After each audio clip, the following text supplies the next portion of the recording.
అన్నమయ్య జిల్లాలో విద్యుత్ ఉద్యోగులు రిలే నిరాహార దీక్షలు చేపట్టారు. సమస్యలు పరిష్కరించాలని రాయచోటి విద్యుత్ కార్యాలయం ఎదుట విద్యుత్ ఉద్యోగులు ఆందోళన చేపట్టారు.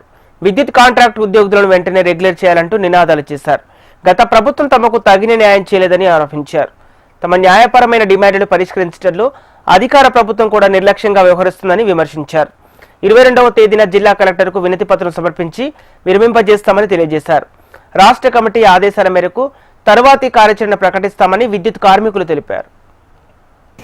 ప్రధానమైన డిమాండ్ ఏంటంటే కాంట్రాక్ట్ ఉద్యోగులు వెంటనే రెగ్యులర్ చేయాలి, వేలం రేట్లు వెంటనే రెగ్యులర్ చేయాలి, వేలం రేట్లు పెండింగ్ డిఏలు వెంటనే రిలీజ్ చేయాలి, కాంట్రాక్ట్ లేబర్కి సమాన వేతనం కల్పించాలి, ఈపీఎఫ్ జీపీఎఫ్ వెంటనే అమలు చేయాలి అనేది ప్రధాన డిమాండ్లు. మరి కాంట్రాక్ట్ లేబర్లకు గత ప్రభుత్వంలో అడియర్స్ ఇస్తామని చెప్పారు, ఇంతవరకు ఇవ్వలేదు. దానికి కూడా ప్రధానమైన డిమాండ్ అది. కాబట్టి మేము ఈ ఐసీఎఫ్ను సాధిస్తున్నాము. కాబట్టి మా ఐసీఎఫ్ను గవర్నమెంట్కు రెగ్యులర్గా మా ఈ కార్యక్రమాన్ని చేస్తామని చూపిస్తున్నాము.